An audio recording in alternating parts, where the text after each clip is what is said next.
Malayali serial ആരാധകർക്ക് ഒരുപാട് പ്രിയപ്പെട്ട പരമ്പരയാണ് ഏഷ്യാനെറ്റിൽ സംപ്രേഷണം ചെയ്തു വരുന്ന ചെമ്പനീർ പൂവ് എന്ന പരമ്പര. TRP റേറ്റിംഗിൽ ഈ പരമ്പര ഇപ്പോൾ 2ാം സ്ഥാനത്തേക്ക് തിരികെ എത്തിയിരിക്കുകയാണ്. പരമ്പരയിലെ രേവതിയും സച്ചിനും പ്രേക്ഷകർക്ക് ഹൃദയത്തിൻ്റെ അടുത്ത് വന്നു നിൽക്കുന്ന കഥാപാത്രമാണ്.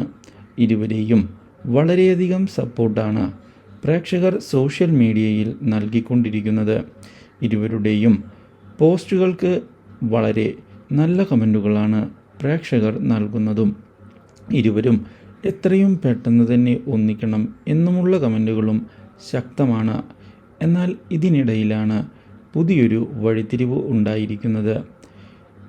സച്ചിൻ്റെ അച്ഛൻ ഇരുവരെയും ഒന്നിപ്പിക്കുന്നതിന് വേണ്ടി അച്ചമ്മയുടെ വീട്ടിലേക്ക് പറഞ്ഞയച്ചിരിക്കുകയാണ്. അവിടെ വെച്ച് അച്ചമ്മ ഇരുവരും തമ്മിലുള്ള അകലത്തിൻ്റെ കാരണം മനസ്സിലാക്കുകയും ഇരുവരും തമ്മിലുള്ള അകലം കുറയ്ക്കുന്നതിന് വേണ്ടിയുള്ള നീക്കങ്ങൾ തുടങ്ങുകയും ചെയ്യുന്നു. ഇരുവരെയും ഒന്നിപ്പിക്കുന്നതിന് വേണ്ടിയുള്ള അച്ചമ്മയുടെ തന്ത്രങ്ങൾ ഒടുവിൽ ഫലം കണ്ട് തുടങ്ങുകയാണ്. രേവതിയും സച്ചിനും ഇതേ തുടർന്ന് കൂടുതൽ അടുത്ത് തുടങ്ങുകയും ചെയ്യുന്നു. എന്നാൽ ഇതേ സമയം ശ്രുതിയുടെയും ശ്രുതിയുടെയും വിവാഹം നടന്നിരിക്കുകയാണ്.